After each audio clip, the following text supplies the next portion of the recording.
My favorite character out of the whole show is probably just Glep. Glep? Really? A Glep fan. I'm a Glep fan. I'm sorry. Smiling Friends higher or lower than the Avengers or Marvel Civil War? Play it lower. Would you rather work with the Smiling Friends or work at the park at regular show?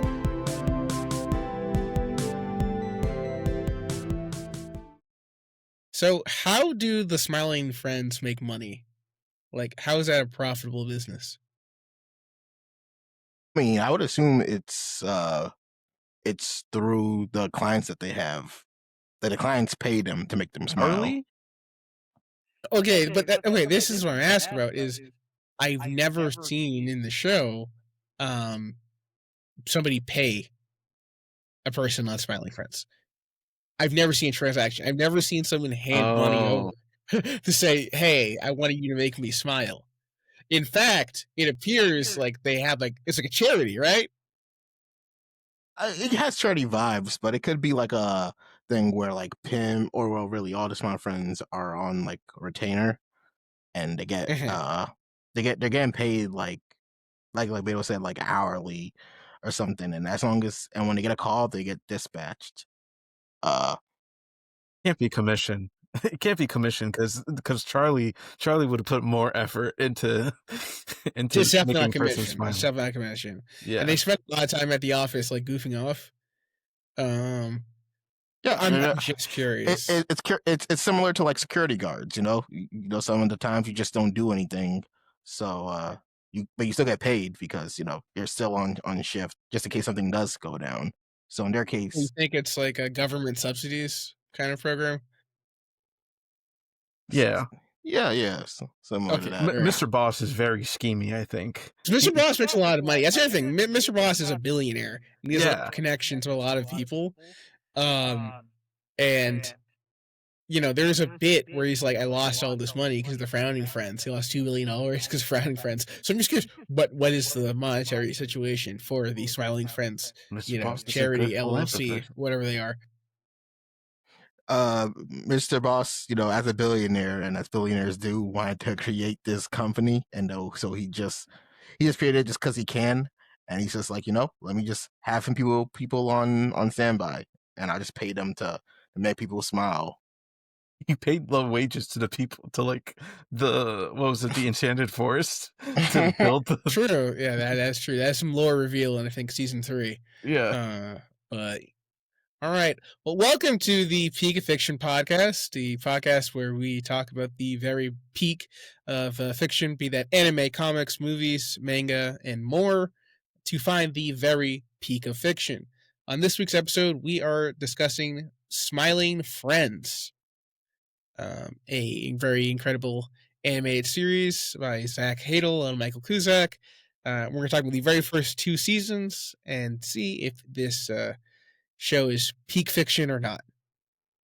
All right. In order to, of course, break down all this great fiction, I am joined by my amazing co-host. We have Supa O.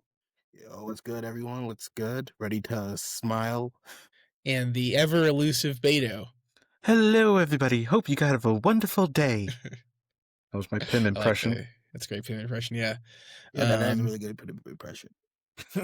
So we are, of course, talking about Smiling Friends, and you might know this episode's out at a weird time at a later date, and that is because me, the main host of this entire podcast operation, was under the weather for a few days, and I had to undergo a hero's journey through the course of this because, to make a long story short, when I first got sick, I got like a standard cold from the people at my job, which was, great on them. And, I had the chills and this and the cough and blah, blah, blah. And that was that. But usually whenever I get sick, there's like a part 2, which is because I'm on my feet all the time. When I lay down like all day for a couple of days, it messes my back, right? So I get back pain. And, I expect that, blah, blah, blah. Who cares, right? And I have to thug it out because I kind of get over my sickness on my day off. So I go into work for the next 2 days and it does not improve. And when I finally have my days off, I had actually 2 days off in the row because it's Thanksgiving. And I was so excited. And then everything just hit me like a truck, and I was subjected to perhaps the worst back pain in my entire life. Okay. I was in hell, folks. Okay. Because the way it worked, if I was in one position for too long, right, it would hurt, right? It would hurt my lower back and my legs. So that means I can't sleep. So every time I try to sleep, I would, uh, if I lay down in one position, it would be comfortable for like a minute and then it would hurt. And I was doing everything. I was stretching. I was trying to take, ibuprofen, Tylenol. I was doing like everything. I was alternating between the floor and my bed. Um, and I don't know what everyone else was doing during their main plot lines, but my side plot line, the Bates to Dust subplot line, was the Wolverine strapped to the nuclear missile. Um, just, or I would say, if you ever played Metal Gear Solid 4, like a snake crawling through the microwave tunnel. As I was just in agony, calling out to the Lord, saying, like, if you cannot ease the pain, please end my suffering. And, so I did everything today, it was a little bit better. Heating pads, this and that. I went on some walks. Finally made my way to a CVS, got I think the right combination of medication for it. And also because Western medicine was failing me, I turned to wisdom from the East and I got some Tiger Balm, and that really got me going. And, with that, I finally I laid down and I actually slept and had a great nap. And I woke up rejuvenated, full of new power, and was able to do all kinds of tasks around the house and, improve everything. So it was truly, truly the worst of times and the worst of times. But I'm back, stronger, faster, smarter, the better podcaster than ever. So get ready. Nice.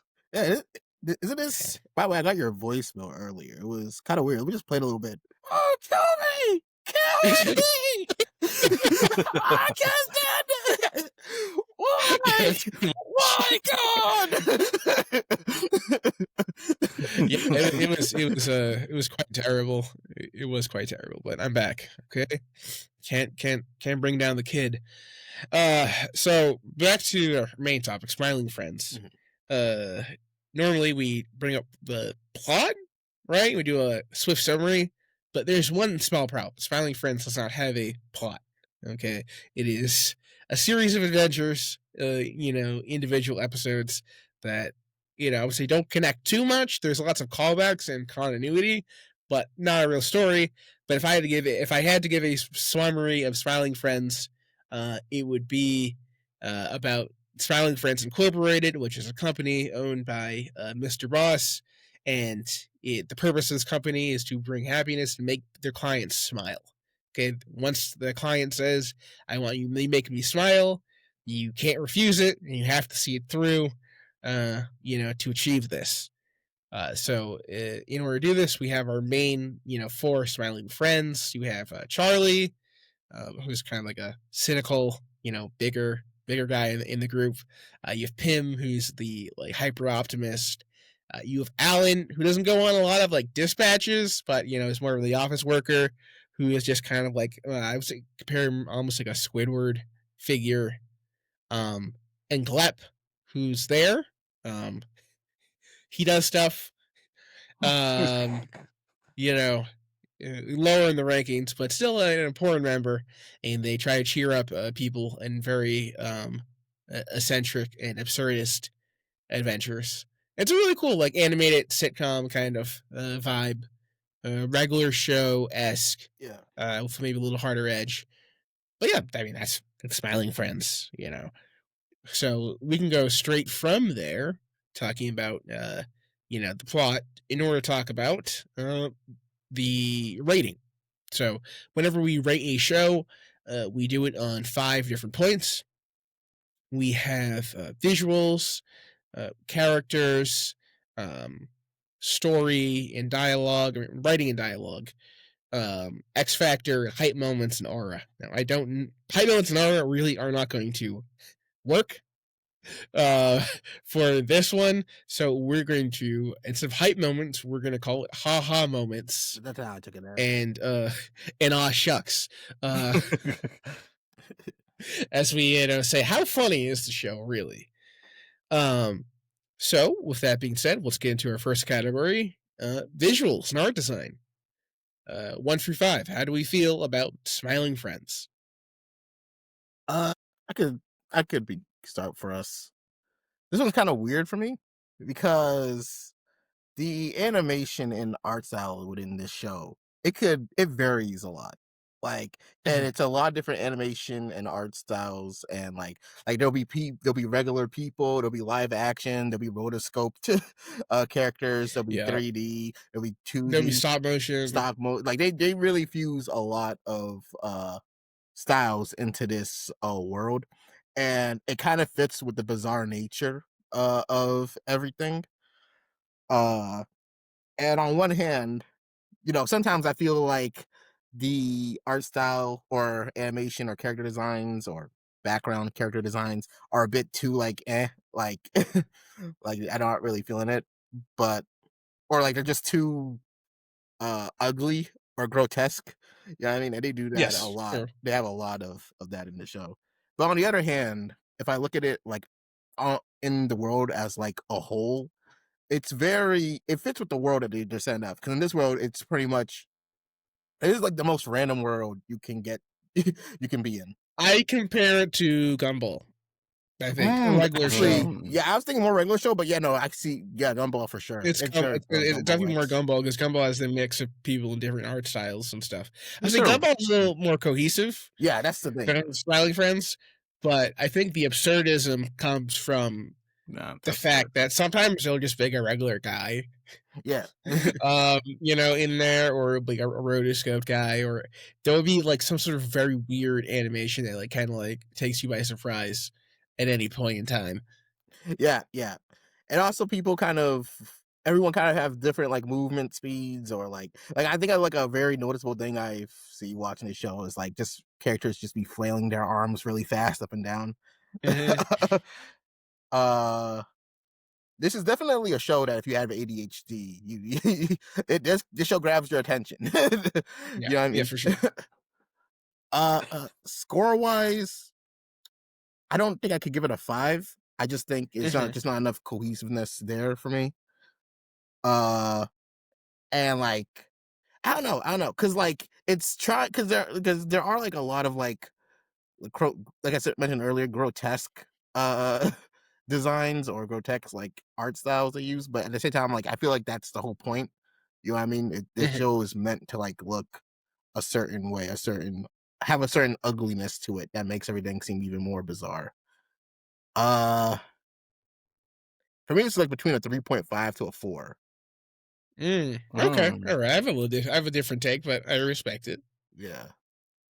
All right. Well, we'll get your final score. Once we go for a round of talking. Yeah, yeah. Yeah. Uh, Beta, what do you think? As Visual an art style. animation fan. Yeah. I definitely think this is a very I think just the style and the weirdness that it has, it's the best point of it, that this world is completely weird and normal at the same time.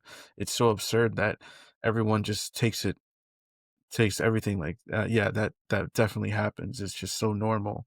And since I guess like since the creators of the show, well, part of it were part YouTubers, so Yeah, owning voice. they understood the language of this animation is basically how YouTube animators back then, around like I guess 2010 or earlier around there. Actually, it goes earlier, because you said they're YouTubers, but Yeah, I believe there's one earlier connection I think is even deeper. Uh, Newgrounds kind yes, of. Newgrounds. Yeah, so Yeah. Newgrounds, if you know what Newgrounds was, it was just full of animation that was just never done before. It was things that people just took the rules for their own selves. They broke the rules. So that I just find that super unique. Even I'm probably going to say the same thing for X Factor. That's why this animation to me was like is super. It's super. I wouldn't say it's like uh what was it like studio like Hayao Miyazaki or anything like that, but it's just like it's fun for simple and weird and absurd for its animation for its TV show, because we only get like 15 minutes of this show. So just just how um crazy it is, it works perfectly, and I definitely am just like a big fan of that. I like it a lot too. And for me, it's a no, I'm not gonna call it like top. I'm not gonna. I can't give it top of the line score because I said that's reserved for like, you know, really outstanding Yeah. animation work. Yeah. And because especially from blending styles, I would even say Gumball does like I said, Gumball's very cohesive. Yeah. But at the same time, this is a different show. But it is a love letter in many ways to that kind of internet animation and then different styles of things. And it's like you may not like it, and it may not be the most visually appealing thing to look at, but so much of it is like that, either pulling from Newgrounds or pulling from like very very specific references to like different things like going on and whatnot that they recreate. I mean, like the episode with Mip in the Enchanted Forest has a character that is animated entirely like I think like what Ralph Bakshi um style, like the Hobbit Yeah. character with the Yeah. hands. It's like animated Yeah. exactly like one of those characters, right? Um like if they're gonna pair, like they have like some really great like even like stop motion stuff that's pulling from a very specific thing, or they will do like Spamtopia, which is like a very specific reference to like like 2000s Yeah, kind of that was definitely MSG. yeah, kind of thing going on. And it is pulling from very specific threads to do its different, bits and gags and whatnot. I would say the core Smiley Friends art style is pretty good, right? Pretty fluid, nothing like too crazy. Definitely a step above like Family Guy, right? Or like other, I would say I put it in the same range as like a regular show. But when they go when they go crazy with their different clashing styles and references, I think it really works. So for me, it's gonna be a I'm feeling it's at least a 4. It's at least a 4. I kind of want to give it 4.5, but I'll leave it at 4. I think 4 is very good for it. Man, Yeah. I'm at a 5 for this one. A 5, I respect it. I can obviously see where you're coming from. Yeah. Yeah. Because I believe it succeeds at everything that it's doing. Right. Um, now your mileage may vary on how you like that, but I think it's definitely succeeding at what it's doing for sure. Yeah. Yeah, for sure. And even though like there are like characters and whatnot that like I or scenes that I'll be like, I don't know how this really like looks. That's like the point of it. You know what I mean? That's the Yeah, point. like what President what Grimble President Grumble. Yeah, yeah. just looking like the most disgusting. I mean, that was a physical actor. They got an actual actor to do that. Yeah. Yeah. But just the most grotesque Yeah. man possible at all times. Eating his lamb and whatnot. Great bit. Some really really strong bits there. Yeah, no, I appreciate it. I think I'd also land on a 4 too for it. Just because it succeeds in having that bizarre randomness of the world that it tries to build. Okay. All right. So we got 4, 4, and 5. All right. Let's move on to the next category. Writing and dialogue. No, characters. Sorry, Okay, yeah. I'm jumping the gun. Characters. Characters. All right. I also think that now this is I think where the show really shines. Characters are great. I think the core 5 characters of the show, like Mr. Boss, Charlie, Pim, Alan, Glep, are great. Like all of them have very distinct personalities, and there's that like continuity of thought between episode to episode. And I love them all. You know, as Mr. Boss says, I love my boys. Uh, and Mr. Boss is a favorite of mine for sure. Because he's very very bizarre character. You don't really know where he comes from, what's his origins, uh, and he's into a whole lot of things, and he has a lot of different modes, and he's also really down for cold-blooded murder at any given time. But Mr. Mr. Boss is great. Because I kind of like low key. I feel low key like the opposite of Mr. Boss for me is very hit or miss. Really? Yeah.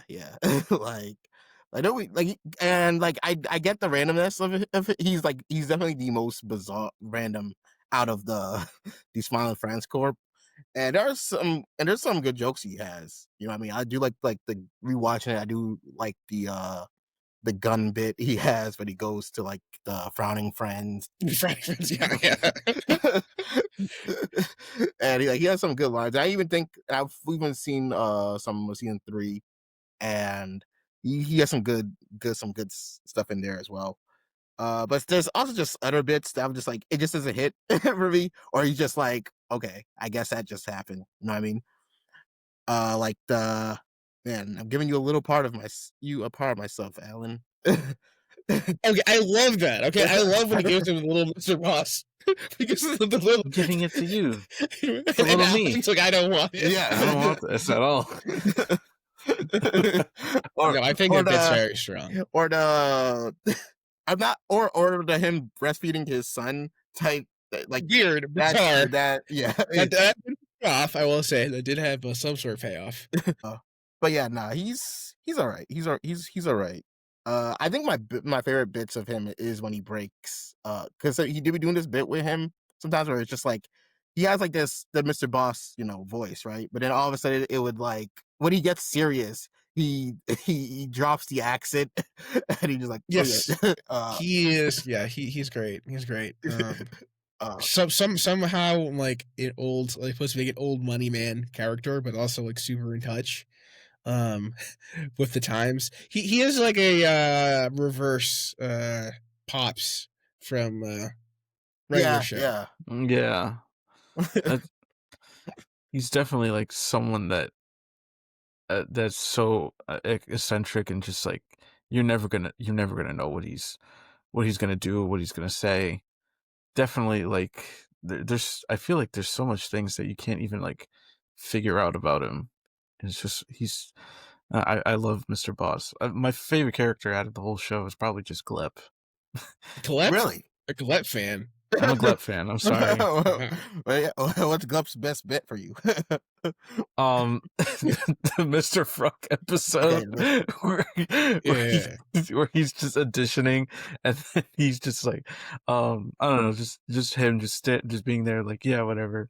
And the one bit, even though we're like just talking about like season 1 and 2, I think in this season, in the newest season, he wasn't doing anything, but he just literally fixed when the building was rolling down the street, and he was the only one who could put the nail back into its place, and he just went back to sleep.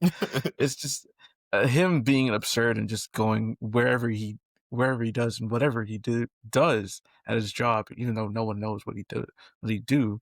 But to me, he was like one of the funniest characters of the show. I also got like a Pim, my precious boy, Pim, the optimist, who's always trying to help people the most, and trying to be cheerful and whatnot. He's great. Yeah. He's always great. The times when he breaks, they break him, or they make him mad, or just like they just bully him, just really just gets me. I'm like, why are you bullying him? The very first episode, the Desmond's Day Out.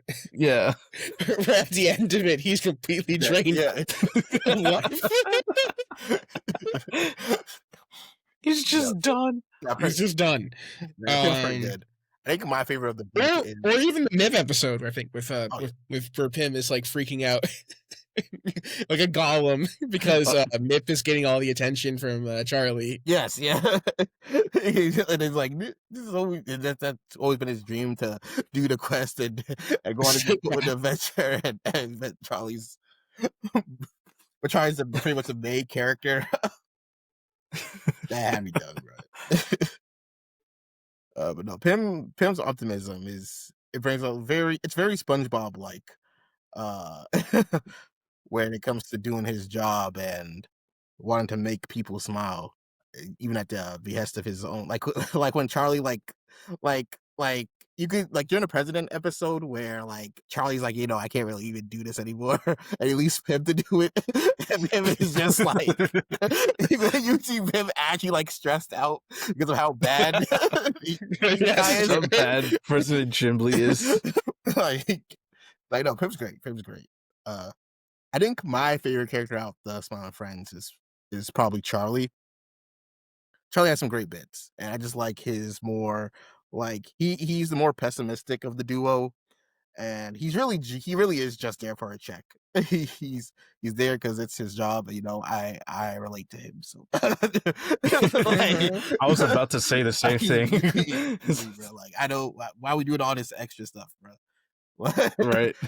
Like I'd be annoyed. I'd be more annoyed if I had to work with someone with Pin, bro, coming in every day on some. No, why? I can't wait to get to work. Man, shut up. they are good friends though. There's not like animosity there. It Most grows. of the time. Yeah, it grows. Even like in like each season, like that Yeah, one. like when the Charlie Goes to Hell episode. Yeah. Where he's like, "Oh wow, this is kind of my life." When he sees the devil, another incredible bit is the devil playing Rust on his PC. I didn't even know. I didn't even peep. Yeah, he's playing Rust. He's playing Rust on his PC and getting like Uber Eats delivered. It's such an incredible bit. But yeah, no, like Charlie has a lot of he's so blunt about a lot of things. I think that's what I really like about him. Like he would just like it'll like the situation would be like really like absurd, but he'll always have this like, well, yeah, I mean that's happening, but like it's I don't know how to explain it, but he knows how to like break the bizarreness of things down. Yes, very much like the straight man. Yeah, in the comedy bit. Yeah, he's the straightest man. Like, and he really works. He definitely really works. Okay. We have like one more Smiling Friend to talk about, of course. Alan, I think underrated. Underrated character. He's great though. I do love Alan. The Alan episodes are great. The one Alan adventure episode is fantastic where he has to go get the paperclip. oh yeah, Right. yeah. And that's such an insane series of bits that Alan has to do for that box of paperclips. We have the helicopter crash and like the skeleton army and this and all for it to be a scheme from his landlord to play Burnout 2 with him. Bro, I was actually His searching. I was actually searching around. Where do I find Burnout 2?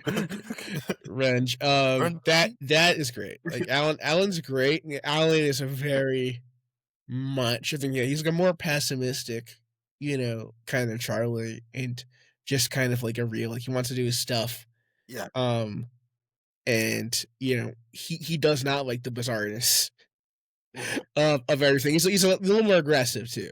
He's a little more aggressive, which makes that bit with the 6-armed guy in the store when they get into an argument. Can you help me? 1 second. It's like, no, I just want to know. 1 second, please help. Yeah, that entire bit's great. I think Alan's great. Now, if you had to rank them, okay, if you had to rank the Smiling Friends, what's your ranking? What's the definitive? Okay, I'm going from 1 to 5. Actually, no, Yeah. 5-1. 5-1 on the 5-1. 5-1 on the 5 to bottom. 1. I'd have to give it. Glep's on the bottom for me. I have to give it to Glep. If he had more, I feel like he would be Yeah. over. He would be a bit higher. I just All right, we'll see what this next episode is going to be about. yeah, he's using more bits because outside like the Mr. Frog bit, and he does have some good stuff. You know, there's like that one bit in the president episode where there's just like the one vote that like the president that came from Glep. What? Why do you vote for Mr. Frog? Da-da-da. Oh yeah, you know Yeah. that. But yeah, no, I just need to see a bit more. 4, I would give it to Mr. Boss. Like I said, some bits of his that this doesn't hit as well for me. But you know, he does have some good bits. He does some good bits. But I think the best bits for Mr. Boss is definitely when he just drops the accent and like just talks around. Yeah. What's your 5, Beto? My 5. Wait, did you already complete yours? Oh yeah. Number 3, I would put Alan, 2 Pim, and then 1 Charlie. Oh, okay. 1 Charlie. Okay. Actually, yeah, I would go for 5-1. First one would be Mr. Boss. 4, I'm gonna go with shoot. I'll just probably put Alan there. 3, I would put Glep. Yeah, I know, but So Glep yeah. isn't your favorite character. He is my favorite character. I know, calling me a fraud now. I'm on fraud watch. I'm sorry. Dang. Now I'm getting 5 Mr. Boss, 4 Alan, 3 I would put 3 I'm gonna put I'm gonna hate myself. All right, Glep, and then Charlie number 2, Pim 1. I would say it would be Glep, Alan, Charlie, Mr. Boss, and then Pim. Okay, that's interesting. I'm glad we have three different lists. What is this is good? What is Smarmu rank? Dang. Very, very, very low. Well, okay, so one more quick before we move on. What is your favorite like bit character? You know, bit character from one of the episodes, like a side character that just like side character from the episodes. Okay. I mean, Gwimbly's pretty great. But I mean, the obvious one is Mr. Frog. Yeah, Mr. Frog, I could see that. I just don't think I have him so high. Damn, I'm actually. Hold up, I gotta take a quick look at my thing. Actually, it might be Mr. Frog, just because he has a bit more bits to him. Oh, actually, no, it's the Worm Illuminati. The Worm Illuminati is great. The Worm Illuminati is pretty great. It's like he eats bugs. Oh my god! Are worms bugs? Yeah, yes, they are. All right, Beto, what's your? What's my favorite?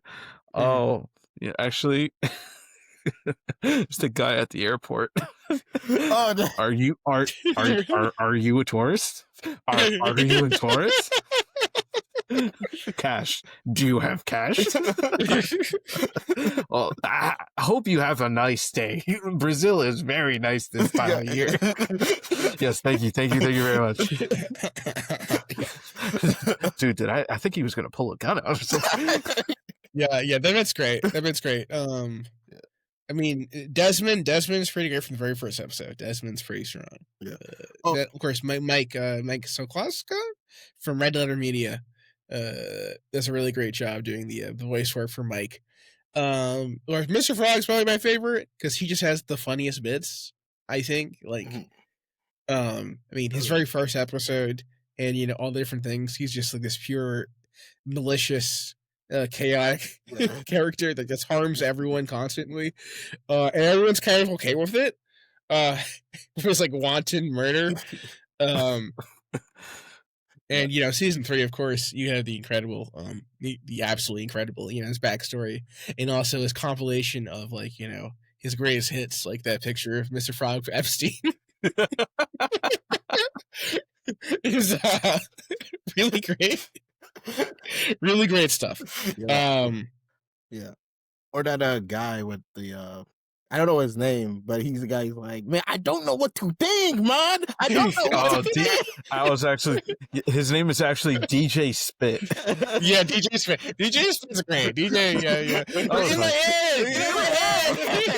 Get out of my head, man. Get out of my head, man. He's good. Yeah. DJ Spit is a great recurring character. But yes, characters are great. 5 for me, easily. Strongest point. Easiest, yeah. They really show a lot of great ideas with just some random characters that just appear just only for one episode or for more. Yeah, it's just amazing funny bits and characters here and there. I give it a 4.5. 4.5? Okay. All right, moving on to the next category, writing and dialogue. I'd say, of course, this isn't like, the greatest, like, plot Screenplay thing. of the year. But the writing's pretty strong in the show. I would say the writing and the bits are really strong. And I want to say, one thing I want to definitely shout out is the continuity within the episodes and between episodes, right? The referencing of like old bits and old things. And I think it's like there's never like there's no space wasted in the show, right? Where like every bit and every joke will have like some kind of payoff, right? Even if it's a small thing, right? They'll set it up really early and then like slam you a punchline, Yeah. like way down the end, like the Renaissance Men. I think is a great example of that, where it's just Charlie's like, yeah, the Renaissance Men are coming. The Renaissance Men are coming. He's like, what does that mean? Like, I'm the Renaissance Men. He's like, I don't know. And like these like Norman style like crusaders show up at the very end to shoot the Frowning Friends, and it's a great bit because like, oh yeah, I was a Renaissance Man, and Pim's like, that doesn't even make any sense. They're not even that's not even the right time period. No, that was an excellent bit. Yeah, no, they know how to set up a good like bit. Like you said, they know how to set things up and and execute them well at the end of each episode. And I really appreciate how the humor between a lot of characters. The really funny humor for me is usually just them just talking. It's like, and I don't mean like having like this whole like stand up between them. I mean like it would be like if it was like very realistic dialogue between them, but it would be like, but it's like it's exaggerated a little bit. They'll put in like some little like jokes within the banter, and everyone, or it'll be in a very like absurd situation. Yes, yeah, it'll be in a very absurd situation, and it really like highlights like the humor of it. Like I really like the Brazil episode. And when they're just standing there just talking about like Pim not booking the hotel, and everyone's just like, oh, what are we gonna do? I mean, should we call the boss, ask him for money? I mean, like, oh, you guys are trapped in Brazil. Yeah, that is. I'm not gonna lie. That sounds great. That stuff is. Yeah, that episode is great. It literally is just like a conversation in an airport. That's it. Yeah, that's like the whole thing. And it works. Yeah.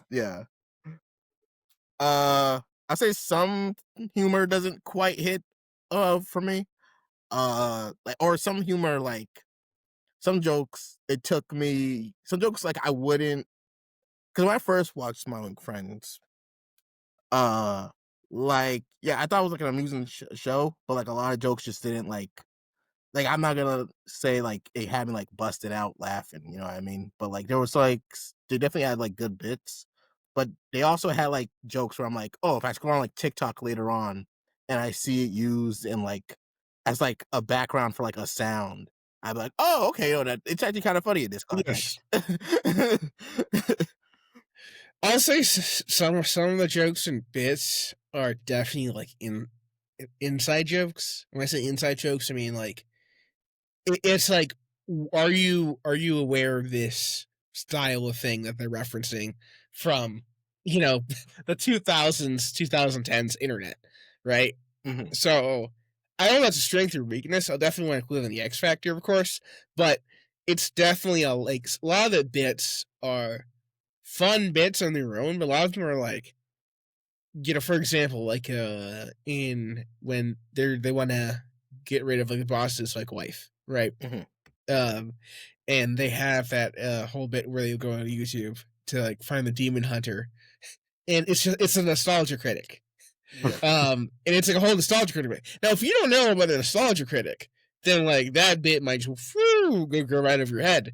But I think it's a great like use of that. I think that was a really funny thing. Even that weird doll thing that is in their room is a reference like to another like internet, kind of old internet meme, old school internet meme thing. I think it's a strength and a weakness for the writing. Is I think there's a lot of jokes and they are moving. I think the main plot lines are never like burdened by this, but there is definitely a lot of like you may not get it. You Yeah. might it might just go, and not because like just because like, oh, you weren't on the internet at like this time. You're not, you know, I would say this is show definitely has like a late 20s, kind of like early 30s kind of vibe show.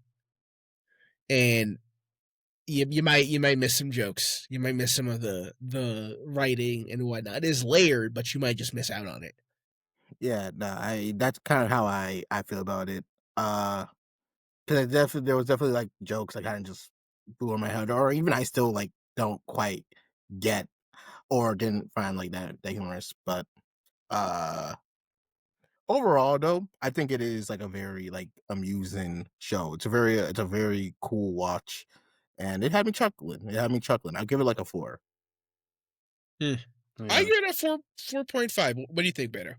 Um, yeah, I still have I do have that same sentiment where the jokes land to me and sometimes the jokes doesn't land because sometimes they would reference something that was on the internet, but one of the things is for me personally, I didn't know much about these guys on YouTube that much and like Only Plays and all that. I've heard about them, but I just never really like watched everything about them, and like sometimes they probably made a joke that referenced their YouTube channel or basically a YouTube joke that I never got to it. Not So as much as you'd think. not as much, but Not uh, as much. Not really as much as you think. Like, I'm surprised they didn't like. They could have. They could have just like reused jokes and bits from their channel because they have some really great jokes and bits in their yeah, channels, but they don't. They hold back. I think that's a good thing. Yeah, that was a good thing to hold back because it would just really date themselves a little bit, and it would probably be feel like it's already niche. Um, but overall, some of the jokes were good, some of the jokes are not. Um, I definitely like like it. Um, but so I don't know, I guess so like some of them just don't land to me. And I feel like it's like a strong, I would say 4 for me for right now. Mm. I think yeah. I feel like I think four is a good place for it. I would say. Yeah, a So side moving bit. on to X. All right. So our next category is X Factor. What makes this unique? I think we already touched on this a little bit. Yeah, with animation, it was like I guess what was it? The first part we talked about in art style. Uh I think X Factor is that they used all the animation styles from like um and they use it for great comedic bits. Rotoscope for the past like 2 episodes or 3 episodes. I think Mm-hmm, they've used mm-hmm. rotoscope. They use rotoscope in like season 1 and season 2, but this one it really takes the cake as Yeah, like the the best. rotoscoping has improved for sure. Yeah, really the best dap up ever. Yeah. um, yeah, so definitely animation, the use of animation, the use of any kind of animation that they could get their hands on just really shines extremely bright, and it shows like they really progress and really care, and they use their production wisely to even out the jokes and just surprise us every episode. Hmm. Yeah, I agree, bit. I would say very definitely very unique in terms of the animation. I would say the references that's pulling because it's not just I would say like other there are shows I would say they're like random or absurdist. I mean like regular show I guess with that like a good kids version. Um, I would say there's been different versions. I feel like of this kind of a style of like very strange environment. Like I think Aqua Teen Hunger Force is like Mm, another I think connection point you can say of like weird characters going around doing weird stuff. Um, or even go all the way in the direction of like Xavier Renegade Angel. If you've seen that, nah. uh, in terms of just bizarreness, you if you ever seen like a weird kind of like dark skinned bird guy with a snake hand. This is Uh, new to me. This is you've never heard of Xavier Renegade Angel? not. This is Okay, Never. all new to me. I'm looking at all pictures right, of it all right. right now. It's a very okay. Now that's a weird show. That's a weird. It's a weird show about a weird bird guy giving like pseudo intellectual spiritual advice Oh, and then if going into different strange situations. Right. So they I think Adult Swim is famous for its kind of absurdist shows. yeah, that was like the basis of it. Yeah. But this one I think handles it very well. Um, where there's always like a kind of a grounding thing element to it, right? But whether it's a dialogue or whatever, there's always a pinch of like realness and reality in all of it in situations, combined with like this the nature, the absurdist nature of this world, which I think separates it from being just another one of like, oh, here's a bunch of shows, here's a show with a bunch of crazy characters and it's weird and everything's off putting. Because there's a bunch of them. And it could have just been another one of those but of internet humor that came went, after one season and then nobody talks about it. But Smiling Friends has managed to like distinguish itself, I would say, above like, a lot of that. And now it's a really popular front running show competing with like I guess like taking the spotlight from like even like Rick and Morty on like Adult Swim, which Mm, is crazy. You know, yeah, uh, yeah. Yeah, Morty is a juggernaut, bro. Like, yeah, no, I agree with y'all. It the world. I think the best thing about this is the world that Smile Friends take place in for sure. And like you said, it's like very regular show X, very Gumball X, very Renegade Angel esque.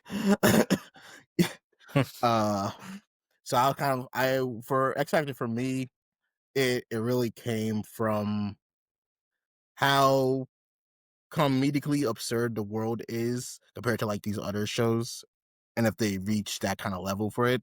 And I think my friends do a very decent job at that. And their what sets them apart is the more internet references that they do in the series, right? Compared to like regular show, which regular show has like, some good jokes, but they don't touch upon like the internet aspect of it. Uh, how unique it is, or how much excels in that unique factor that the show has. I would give it like a 4, low key. mhm, I think it's not quite a 5 for me. I think a 5 for me uh is like a regular show, because regular show, I don't know. It's there's a lot more. There is a randomness, but the randomness feels very more cohesive with the mhm. world. Rather with Smile Friends, it feels like you're going from like universe, like you're going to different places, but like each place might well be its like own universe. You know what I mean? And I I just but not to say that the X Factor is like a ranking system between what's the top of it, but if for 5, I would think something around the regular show would be for me for X Factor. But other than that, yeah, I do think Smile Friends is pretty funny. It does show its world pretty well. And I gave it a 4 off of that. Okay. Okay. It's I'll go 5 personally. I like for me it's almost the lack of cohesion. So kind of like a point in its favor because it pulls off lack of cohesion pretty well, um, without feeling it's absurdist without feeling like random. There's never a moment in Smiling Friends where I feel like they're doing like, oh, whoa, it's so random kind of humor. Um, and I think it all works. So yeah, so I think I'll go with 5 personally. Yeah, I give it the same as well. Yeah. 5. Okay. Very So unique. like I said, hype moments and aura don't particularly work for Smiling Friends. We review a lot of action on this show, so it works a lot for that. So we're switching up. Like I said, we're doing haha moments and aw shucks. We're rating. I was like, how funny do you think Smiling Friends is? Now that's a very hard thing to objectively rate, but if you had to, like out of 5 for this show, how funny do you think Smiling Friends is? Uh, Personally, I give it a 4. Like I said, Mhm. I think just some jokes just don't. Like I said mentioned earlier, I think just some jokes just don't quite land with me. It is a very some, and sometimes it does feel very much like I have to re-watch this later type of deal, or I have to like see it in like a different context and be like, oh, okay, that is actually pretty amusing. Uh, but like for instance, if we weren't like reviewing the show right now, I probably wouldn't have gone back to watch it. You know what I mean? Because it Yeah, just wasn't. It just didn't grip me like that. But other than that, I think it is, especially on a rewatch. I think I enjoyed my time watching, and were like a lot of good like bits. And then when I look at hype moments in this case, or haha moments in this case, I'm not talking about like moments. I'm not looking at moments that I get like I do like a little smirk at. You know what I mean? I'm talking about yeah, like was reviewing it more so like I was also reviewing it with the eyes of what jokes really got me like, laughing, yeah, or I really thought about it, like, oh no, that's actually a really good bit. You know what I mean? Uh, Mm-hmm. and rewatching, I got to see like a lot of good ones. Like I think just off the top of my head, the the the Earth's flat. We can't tell no the one. Earth is flat bit is so We can't strong. tell no one. Yeah, Tell everybody. that was an unexpected payoff to like the early review. The guy saying the Earth was flat, and he was like the glass dome, and just going out and seeing it, and just being like, oh wow, this is it. Incredible. Yeah. That stuff's great. They have a lot of good jokes on that part with it. But for me, when I think of like hype moments, or if I were to like do this for like another show, a 5 for me is like a Boondocks, especially with like adult Mm. animation comedies. I'd say like it's like a Boondocks or Yeah, a South your Park. laughs per minutes. Your laughs per minute. Yeah, pretty much. Rating. I'm I on hear you. belt out I hear laughing. you. uh, Um, I would. Yeah, I think I'd also probably think 4 is pretty thing because um I don't think there were bad episodes, but I would say season 2 is definitely stronger than season 1. I think the show's gotten funnier over time.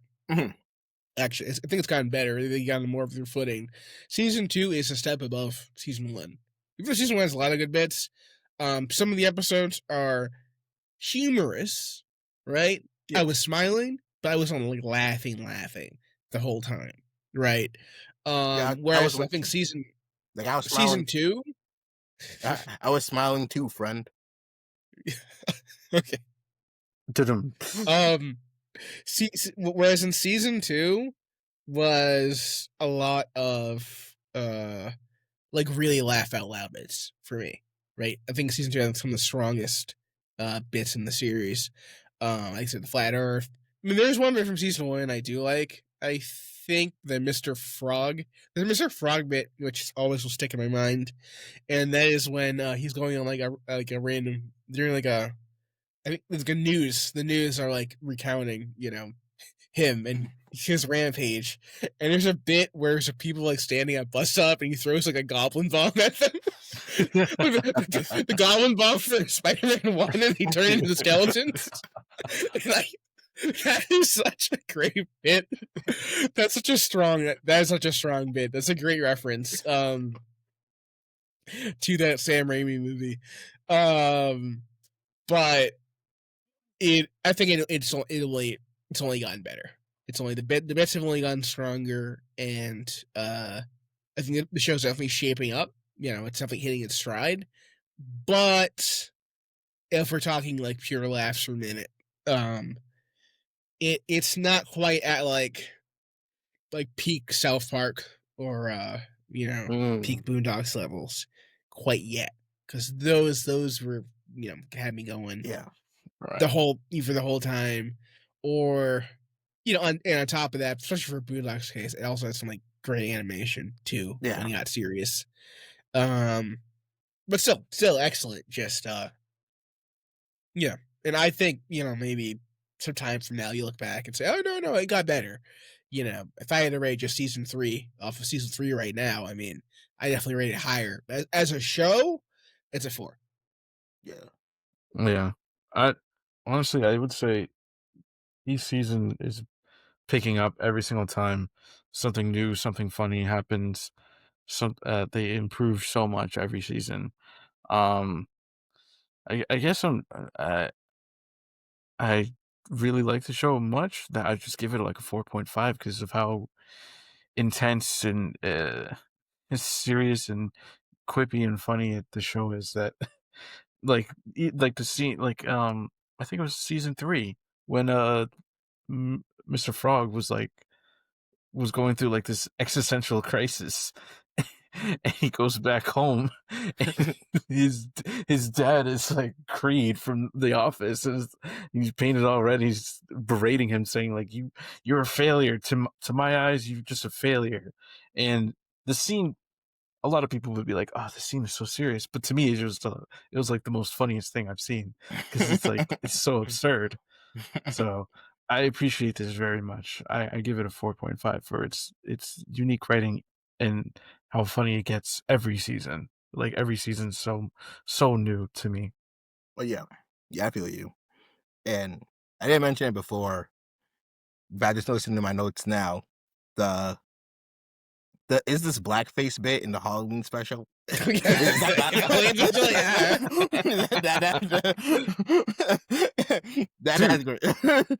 that blackface? No, bro, that's not cool, bro. And that was for me to kill him. That's great. That's great stuff. Yeah. So, I think we got our scores, and we're gonna tally them up to see is Smiling Friends peak fiction. So, I got you got a 4 altogether? Yeah. Okay. Sorry, I'm putting this together in my head. All right, I got a 4.5. 4.7. Ooh, okay, so 4.5 plus 4.7 plus. You got a 4? Yeah. Okay.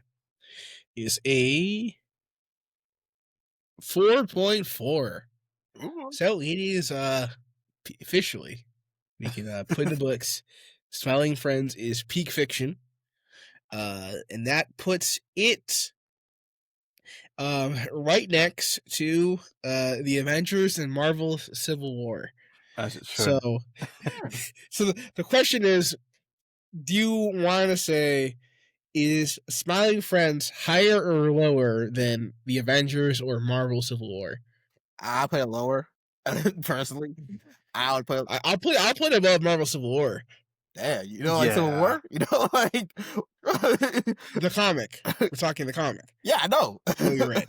I have problems. I still think that is rated way too high. But I remember we was having a good time chucking it up. I mean, we're having a good time, but there's some things. All right, so that's a 4.4. So our just give you an update. Our current top 10 ranking is number 10, Smiling Friends. 9, Avengers. 8, Akira. 7, Godzilla -1, 6, Your Name, 5, The Saiyan Saga of Dragon Ball Z, 4, Neja 2, 3, Superman for 2025, 2, Across the Spider-Verse, and 1, Gurren Lagann. Hmm. So I that like is this list. I like how our current top 10. We will do the great end of the year reassessment in our end of the year show. But for now, that's where things are standing on the mountaintop. Not bad, not All bad. right, Dude, so not bad. I mean, hey, yeah, quick question. Just Mhm. about Smiling Friends. Would you rather work with the Smiling Friends or work at the park at regular show? Okay. So here's the thing: is I think Smiling Friends. I mean, you're going out into this weird world, and you're putting yourself in a lot of danger, and a lot of people die Yeah. at Smiling Friends. They do. A lot of people die. I mean, not that the regular show world's safe either. You got a lot of wipeouts there. I think I'd rather work for the boss personally. Or okay, Yeah, interesting. you know. How about you, Beto? To be honest, I'll probably work at I'd probably work at the park because I know for sure they will solve the situation by the end of the day. So True. I might not get I might not get hit by a stray bullet of some kind. So I think But you I'd kind of might. There's a lot of different side characters that would be like, "Hey, what's?" there might be someone who gets me, and I'll just be like, "Oh well." But hey, I might not die in the Smiling Friends world, but I might get fired. Yeah, because they did That's fire true. Tyler. Oh yeah, they did fire Tyler, just for Tyler. So I want to be stuck in my job. I'll be diligent at working. I won't be a slacker, but I'll be diligent. Yeah, they gotta also choose the park. It gets crazy. It does get crazy. Especially if Mordecai and Rigby are there. Especially Rigby, bro. Rigby Rigby didn't set the chairs once and now there's like a demon terrorizing the city. Yes. Also, I feel like Smiling Friends pays better. I read pretty better. Because I mean they have room and board, I guess, at the park. Yeah. But I feel like Smiling Friends does pay better because I think it looks like you've seen where different people live, and they seem they all have decent houses and apartments. Some pretty good like freedom and whatnot. I feel like it pays better There. than the park. Yeah, true. And the guy is a billionaire. Boss is a billionaire, Yeah. so do. I mean, they would have Wendy on a vacation to Brazil, so Yeah, true. But yeah, I don't know, man. Like, it's just the world is just kind of too. The world kind of gets it too random for me. Even random. But that's This is a true. regular show too. So, but it is. I feel like Spy and Friends world is probably more lethal. I think you'd have to do like a kill count. I think it's more violent, but I don't know. I think they're like equally like lethal. True. Because there's all kinds of situations where something just shows up and just like Vaporizes people.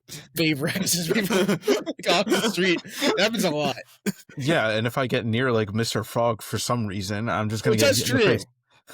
You never know with Mr. Frog. Yeah, Mr. Frog, who is the president and then / emperor of the world. But most people are okay with it. Yeah. Most people are cool with Mr. Frog. I don't know. Yeah, but Alex Ferguson show has skips, and he's seen this before, so Yeah, true. I can just go to him. Just follow him. Like, yo, something's happened. I've seen this before. Only I would say if I had like main character status, but just a guy.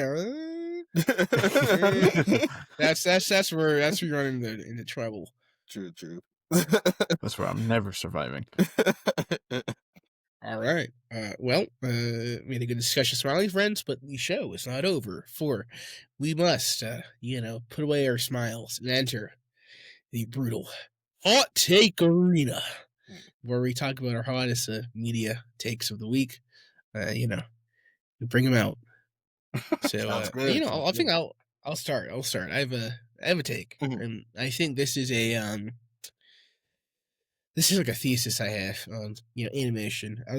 This show kind of inspired me to think about it, and I think the problem with Western animation, right? mhm, Not Western animation. So the problem with adult Western animation, right? And why one of the big differences between, I guess anime in the, Japan and what we have over here, and the reason why we don't have like high quality, serious adult animation that is not, you know, just like,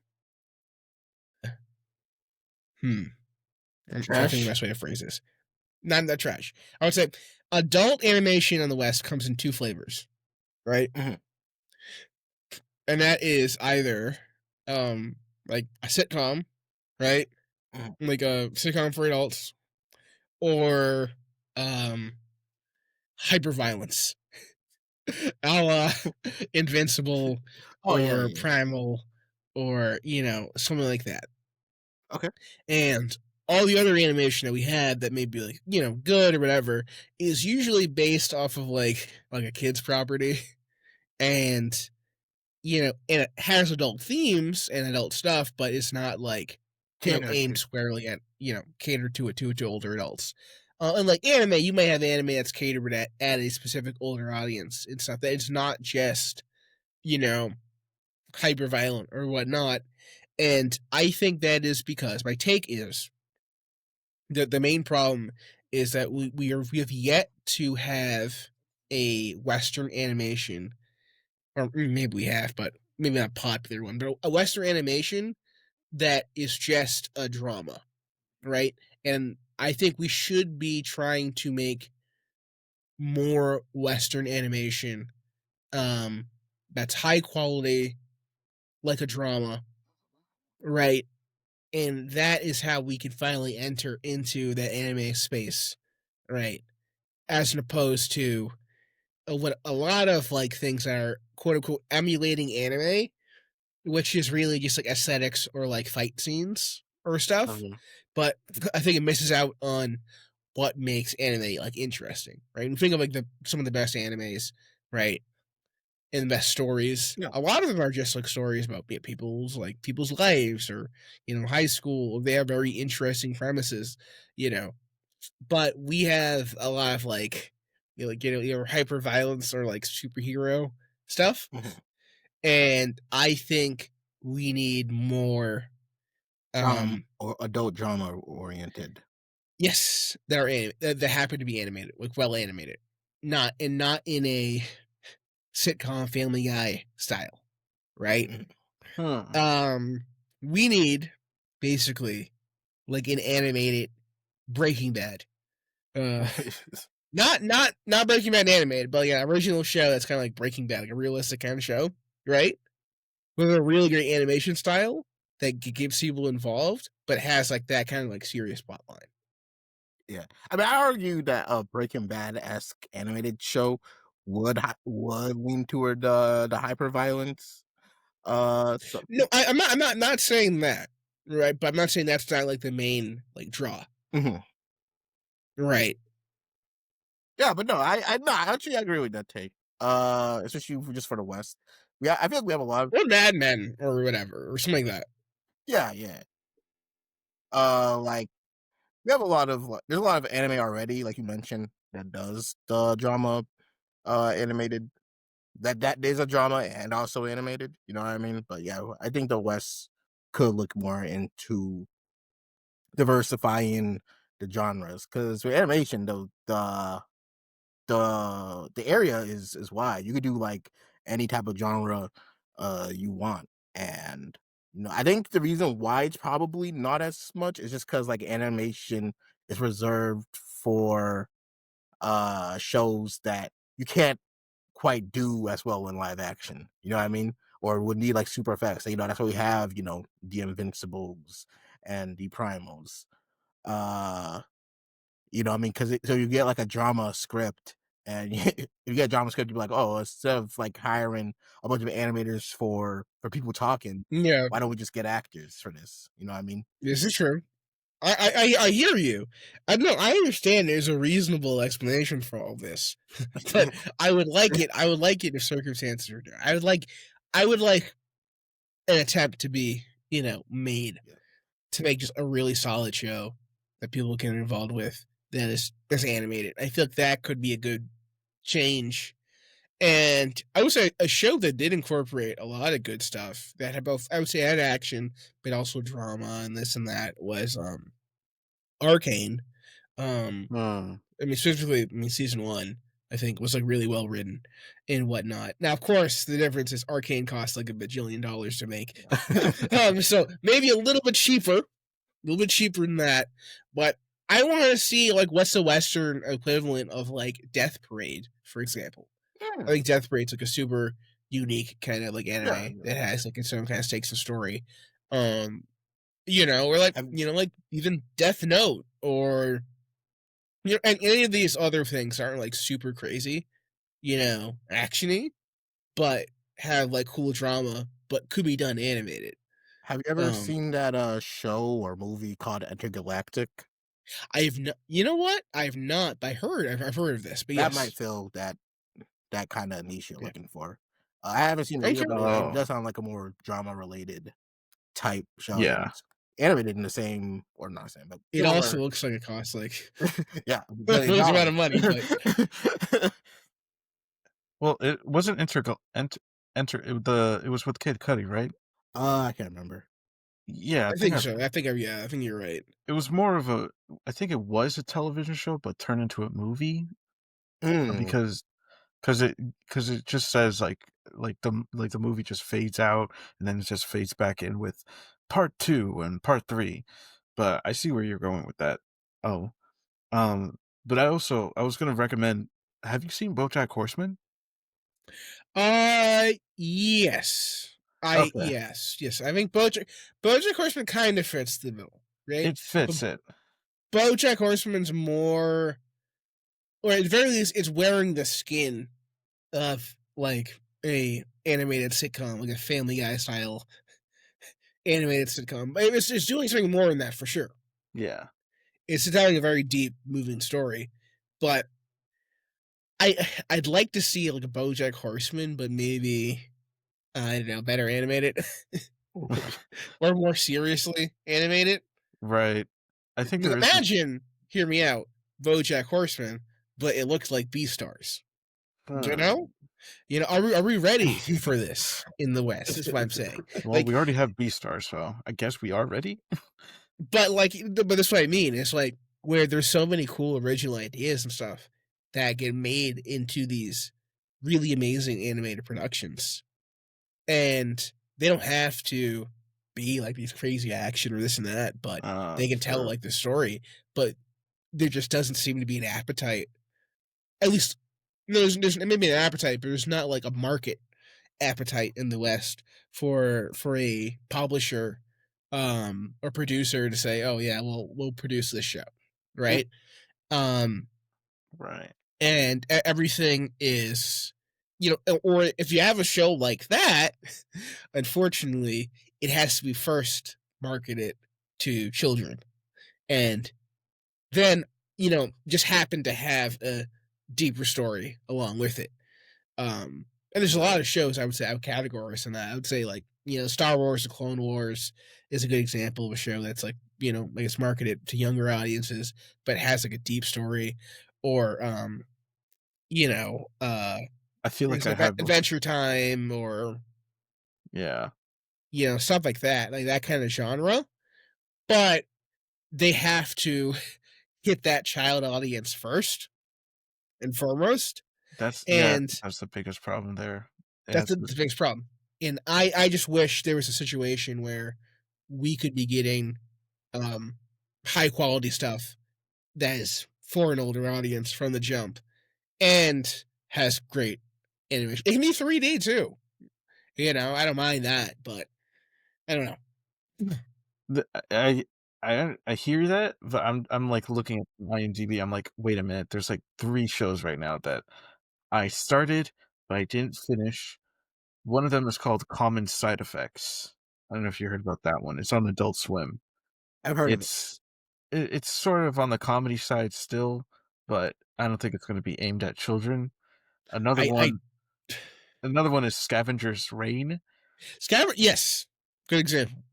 Good call. Yeah, Scavenger's Reign. Yes, that is something heavily drama and adult oriented, but I and feel I think like I've heard Pantheon as well. yes, Pantheon, that one too.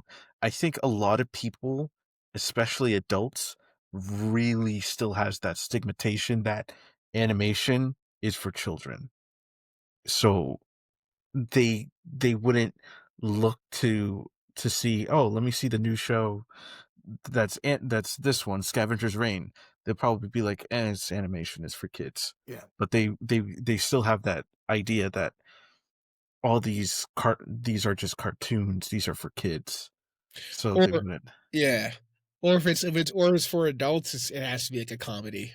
it's yeah, it's a comedy and it's all juvenile. It's not serious enough, even though literally it looks the most serious thing ever. Right. Have you heard of a show called Undone? No. Like like that show Undone it was a Prime Video TV series, rotoscope animation, and it starred Rosa Salazar and Bob Odenkirk. Oh, I think I've seen all of this. I've seen season 1, haven't seen the next season, but the like, this show was very adult o oriented because of its themes and its, just its dialogue, and it just feels like a really good drama series filled, also with, kind of like supernatural, kind of like craziness and sci-fi, but I didn't think a lot of people seen that show. I've seen the season 1 though, but uh, yeah, again, with that whole, like, stigmatization of just, it's a cartoon. Nobody kids are gonna watch the cartoon. All right, well, I got some stuff to check out. Okay, now who's gonna bear the hot take arena Uh, banner next? I could go next. My take isn't so All right. crazy. Uh, Says so the craziest thing in the world. so I think black people are getting paid too much. Yeah, they've had it too good for too long.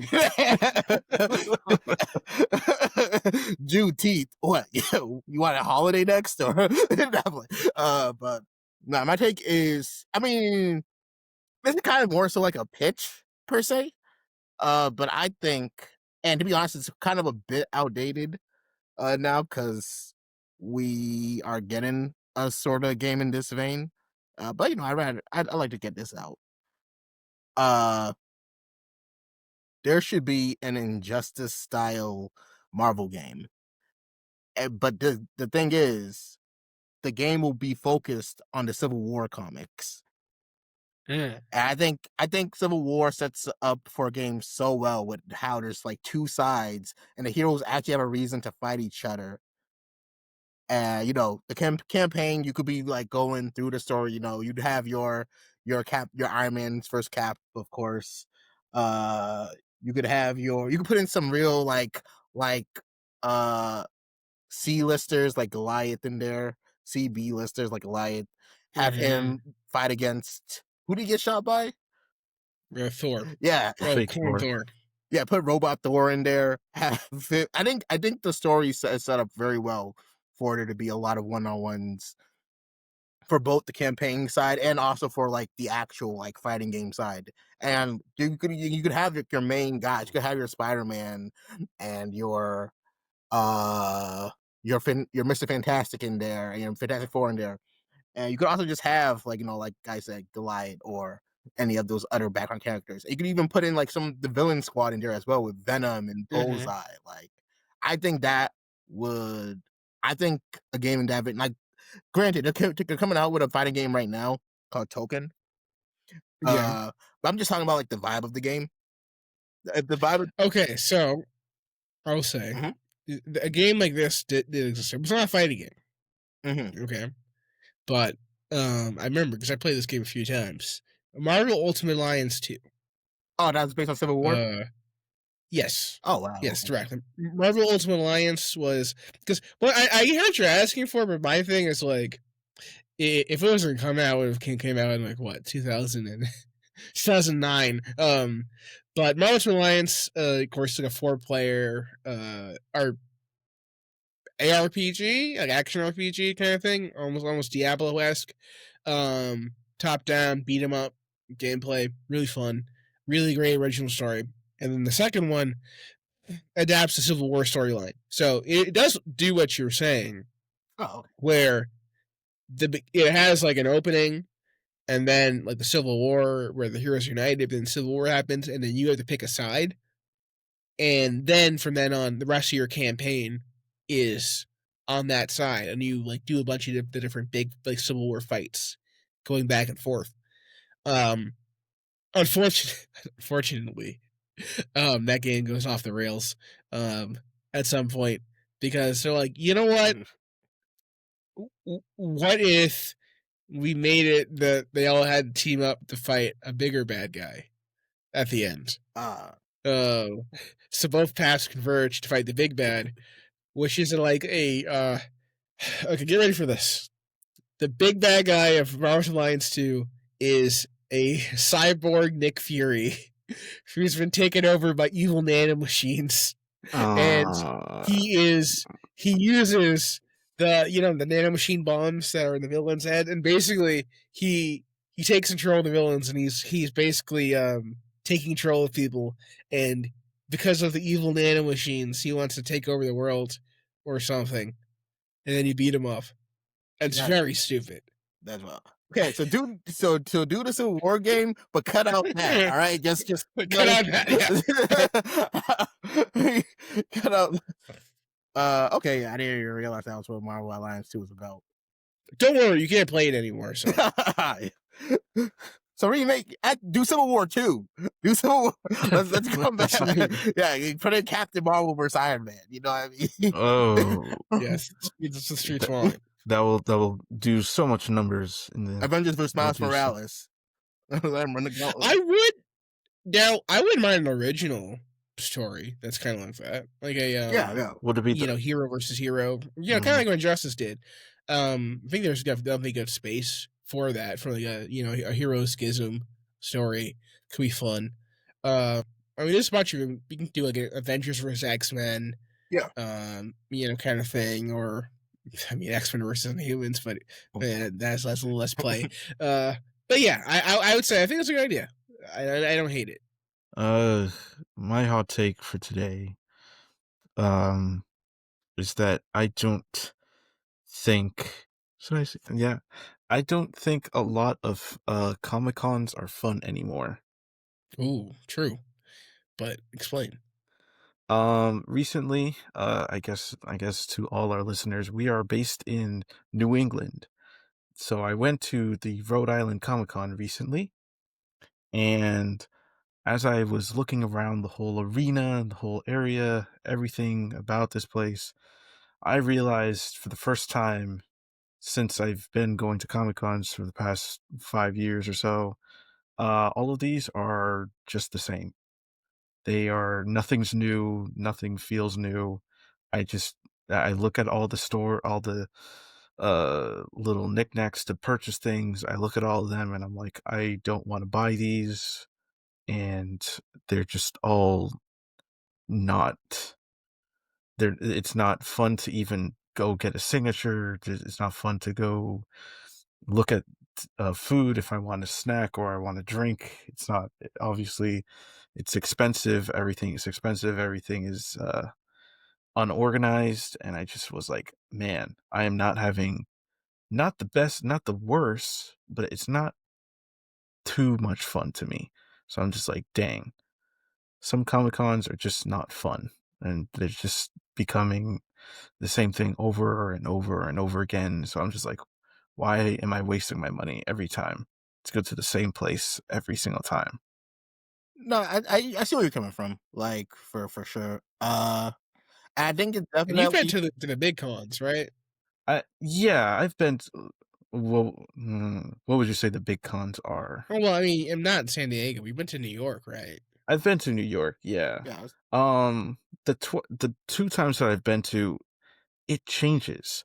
But I guess what I'm trying to say is, like, some of the smaller Comic Cons in your area are just they're not it's like, don't waste too much time on these things. Or I guess my hot take is just, like, don't go to every Comic Con. Go to the ones that you actually feel like you wish to go to, or something around that area. I don't Yeah. know. I will. I'm just like, yeah. I will say, it definitely depends on the con you go to. Especially like for me, for instance, Rhode Island just doesn't quite do it for me. Like I'd go if like I was with other people, but I don't see Rhode Island and go, man, I can't wait for can't wait to go there. No offense to all our listeners in I Rhode mean, Island. it is. Yeah, I mean, it is Rhode Island. It is Yeah. Rhode Island, though. But like, I haven't been there in a minute, but Anime Boston, I would say is pretty good. But like, but even then, it's still like, they do have a lot of like the same stuff I probably saw the last time I Yeah, went there. like, you're Same, seeing same. Yeah, Yeah, more I'll tell you merch. what. I'll tell you what is at every single one. All right.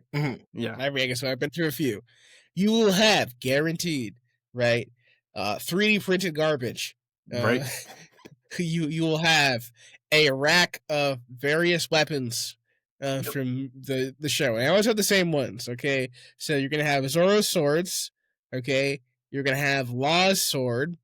You're gonna have the what was it, the Ichigo's sword. Mhm, Uh, you're gonna have the gun from, I think, Devil May Cry. You're gonna have guns from Mass Effect, from Halo and Gears of War. mhm. All right, and you're gonna have Keyblades, Yes. and it's gonna be in one place, and it's at every con. Every con. Hey, it's a bit. yep, This is bread, bro. most definitely. That's how you make. It's it's just the same thing, and I'm just so tired. I'm just like, Oh why? yeah, one guy's gonna be selling fudge Fudge. Yes, there, inexplicably. there's Okay. gonna be Yeah, someone selling fudge. Okay. Maybe I mixed he's that. selling fudge.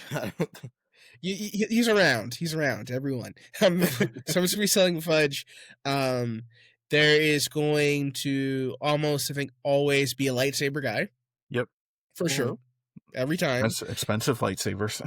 expensive lightsabers. There's going to be D&D, Yeah. Yep, like a bunch, several D&D stores all selling custom dice and this and that.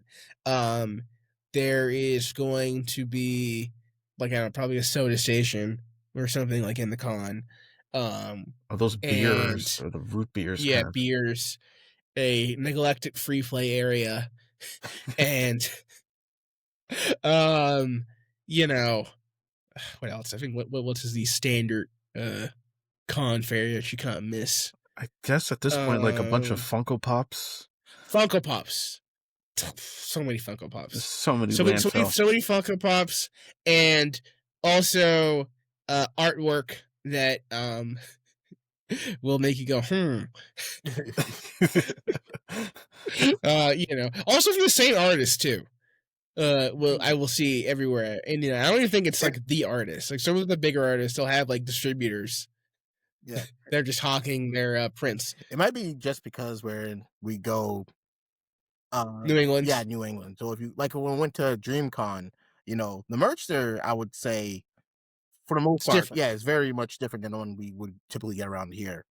But because we're around here, this is kind of like where those artists kind of can reach to. That is one thing I will say about DreamCon, which I enjoyed a lot. Now, of course, is very black focused, right? So there was definitely less vendors than Boston or Rhode Island, different places, but the vendors were carefully. I felt they were better selected. Yeah, There's a lot less Repeats. repeats, and there was a lot less slop. I right. felt, right? I saw some incredible like artwork, some really great t-shirts, some really great I would say like clothing and things. I felt unique. Okay. We had a whole place that was selling bonnets for example. You would not get that anywhere else. And like you had all these like really cool like details. I think they made the con like feel like so special, and it was not like the same stuff. Weapons guy though was there though. Yeah, I mean, The guy, the same 3D printed weapons were there, but everything else was different. I think he's inescapable.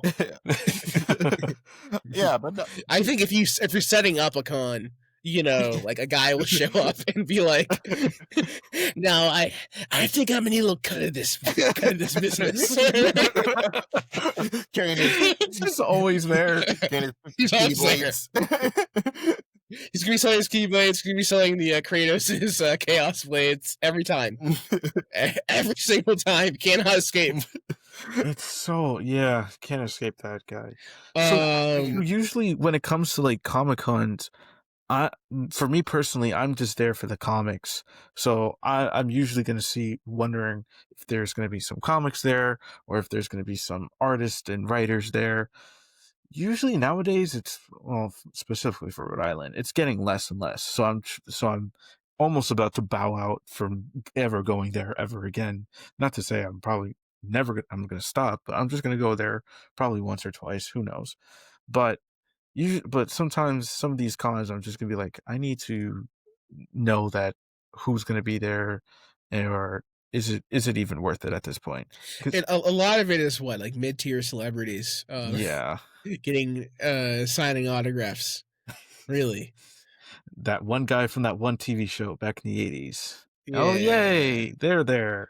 That's a lot of it. It's a lot of the environment of a lot of cons these days. Yeah, but I hear you. The quality has like they've gotten a little too generic. Also, I'm older.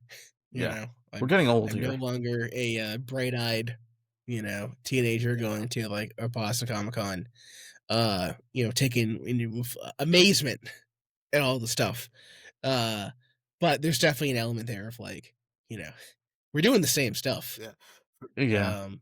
I feel like the big ones like New York and San Diego, like they always change because of like what's popular, what's the like what's popular, what's going on, and I guess they know their audience a little bit more. I guess. Yeah. But for me, it's I really like going to cons because of the panels and also cosplays. I mean, I really like cosplays. I like cosplaying as well. But like if an event doesn't have, like Rhode Island, for instance, that doesn't have any panels. You know what I mean? And, right. And it has someone like, and they're a small venue, and they're selling us like the same merch they will see like anywhere else. You know what I mean? Right. And when you put all those like elements together, you look at the price to get into the con, and it's just like, I don't know if that's worth it, if I'm gonna be honest. I don't know. Yeah. Like this year was like around like it's very, very, very expensive to get there. And there's parking, and then there's this, and then there's food, and blah blah blah. And like as soon as you go in, it's like everything is there to trap you, in the area. Yeah. I'm still seeing that same guy who's like asking you, "Hey, do you read comics?" Yes, I do. How about read my comic? I already did. I mean, that's just you get that at every con because every con has just this one specific guy. This one guy. He's at every con. Especially in Rhode Island. I'm like probably Boston, but every time I go to Rhode Island, I just see his stand there, and I'm like, God dang it! I gotta walk away. I gotta walk away before he like traps me in. It's like, I already read your book. I already have it. Is our independent comic book writers the mixtape sellers of 2025? Hey, John, read my book. Read my book. Yeah, a little bit. It's tough. I will say it is tough. I'm definitely guilty of going, well, that's interesting. We can't keep walking. Can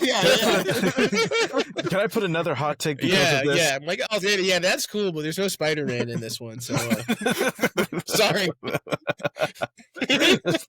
Wait a minute. These are original characters? Nah, forget that. Can I also put another hot take within this one? Is that when it comes to these, when they're trying to sell these comic books, they always try to like sell it with like other things that already exist. Like, hey, read my comic. Do you like Star Wars? Do you like Star Trek? Read this. I actually don't like it. I don't advertise your comic like that to me. Yeah, personally, because it throws me away. Yeah, you gotta have it stand on its own. You know what I mean? Like, I think granted, I get why they do it, because you're just a random guy who stumbled upon their book, who probably never even heard of their either them or their stories before. So they kind of have to do. So I feel like they kind of have to like lure you in somehow. Like, oh, okay, if you like this, then this comic has some elements that might be similar to this, right? But no, I agree. Like, I think a story should stand on its own. But at the same time, if are you gonna like hear a guy out who like are you gonna like hear a guy out who gives like a whole like synopsis, like, hey, my book is about this character who has the ability to shoot ice, and like he shoots ice because he's like the last descendant of the Gabi tribe, and then once he gets like to like a couple of he just like, I mean, I'm gonna be honest, bro. I will say this. This is a quick tip to all people trying to hawk their books. If I should cover the book and it looks like generic superheroes on it, I'm out. Okay, that is the most like in the meme like 1.36 seconds. I'm out. If I look on it and it looks like, I would say, like generic like style, like capes or this or whatever, or it's a guy that's like in a suit with visor and it's like a super thing, or there's not like a strong art direction there. That is the biggest way for me to be like, move on, right? Yeah, because like bro, there's like 1,000 people that are doing their like superhero thing every single day, and it's gotta really stick out. It's even worse on Kickstarter. Stick out, and I would say have a really hard think when you are making your superhero thing. Yeah. Do I want to make this like? I know I want to like. I'm drawing from this, but do I want to make this look like a knockoff Spider-Man, or a knockoff Superman, or a knockoff Batman? Yeah. Because if you look like a knockoff, I'm sorry, I don't want Dr. Thunder. Like give me Dr. Pepper. Which I know is like, might be negative because people pour their hearts and souls, and there might be a really great story in there, but you've really got to like hit me with something. Have some sauce. Have some sauce. Yeah, that's why to like draw me in. Yeah, that's why when writing The Peak, now available in the Peak of Fiction website, we really try to make the character stand out, from the rest of the crowd. Like if you like Superman, you probably like Yeah, imagine what if Superman considered? Yeah, no, definitely, I definitely agree there. And plus, like, it's like a much or if you're gonna be more generic, it's got to be on a platform that's easy for me to access. That would encourage me to look further. Like one thing, like I said last week, like a webtoon format. There's just a lot of generic stuff on Webtoon, but hey, man, I can just crack it open and see. And there's a lot of stuff on there that looked, maybe generic at first, but had a really great story. But if you're trying to sell me a paper book, man, and I look on it and I see a guy who looks like Superman on it, and it's not Superman, I'm out. Oh my gosh! Sorry, it's a cruel world, man. It's a cruel world. I'm sorry. Yeah, like the reason I said, I remember one time I was walking in a con, and this lady who was like trying to advertise this book, I don't remember the name, but she was like, "Hey, do you like comics?" I'm like, "Yeah." Do you like Avatar: The Last Airbender? Do you like Hunger Games? Do you like Harry Potter? well, it's a mix of all those things in this one comic, and I was like, I'm not, no, I'm not a teenager anymore. Yeah, it's the most like pull the ejector seat. Like I'm out. I'm out. Like, don't. It's like, no, that's not for me, man. I'm done. So, yeah, Comic Cons aren't. Some of them are not that fun, and please advertise your books better. All right. I think we had to wrap on the Peak of Fiction podcast. If you enjoyed the podcast, I'd recommend please give us a follow. Follow us on our Instagram or TikTok page, which is growing at a pretty good clip. And we will catch all of you fine, beautiful people next week. Thank you for watching, everybody. Thanks for coming, everybody. Catch you later. See ya.